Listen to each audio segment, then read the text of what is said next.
ഈ വാലന്റൈൻസ് ഡേയിൽ എന്നെ പ്രപ്പോസ് ചെയ്യാനിരിക്കുന്നവർക്കുള്ള ചില മാർഗനിർദ്ദേശങ്ങൾ. ഈ വർഷം അപേക്ഷകൾ അയക്കുന്നതിന് ഫെബ്രുവരി 14 വരെ കാത്തിരിക്കേണ്ട ആവശ്യമില്ല എന്നുള്ളൊരു സന്തോഷ വാർത്ത ആദ്യം തന്നെ അറിയിച്ചു കൊള്ളട്ടെ.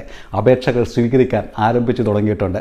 അവസാന നിമിഷങ്ങളിലെ തിക്കും തിരക്കും നിങ്ങൾക്ക് അങ്ങനെ ഒഴിവാക്കാവുന്നതാണ്. നിങ്ങൾക്ക് വേറെ ഒരു പണിയില്ലെന്നും എൻ്റെ ഇൻബോക്സിൽ ആളുമനക്കവുമില്ലാതെ പൂച്ചപറ്റി കിടക്കുകയാണ് എന്നൊക്കെ ചില തൽപര കക്ഷികൾ നിങ്ങളെ പറഞ്ഞു വിശ്വസിപ്പിക്കുന്നതിനുള്ള സാധ്യതയുണ്ട്.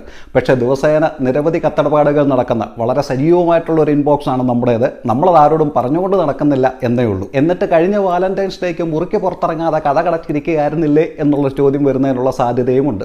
സത്യമാണ്, ഒരാളോടൊപ്പം പോയി കഴിഞ്ഞാൽ മറ്റൊരാൾക്ക് വിഷമമാകും എന്ന് ചിന്തിക്കുന്ന ഒരു തെറ്റാണോ? ആ മാന്യതയെ ഒരു ബലഹീനതയെ കണക്കാക്കരുത്. ഇത്തരം അവസരങ്ങൾ എപ്പോഴും നിങ്ങളെ തേടി വരണമെന്നില്ല.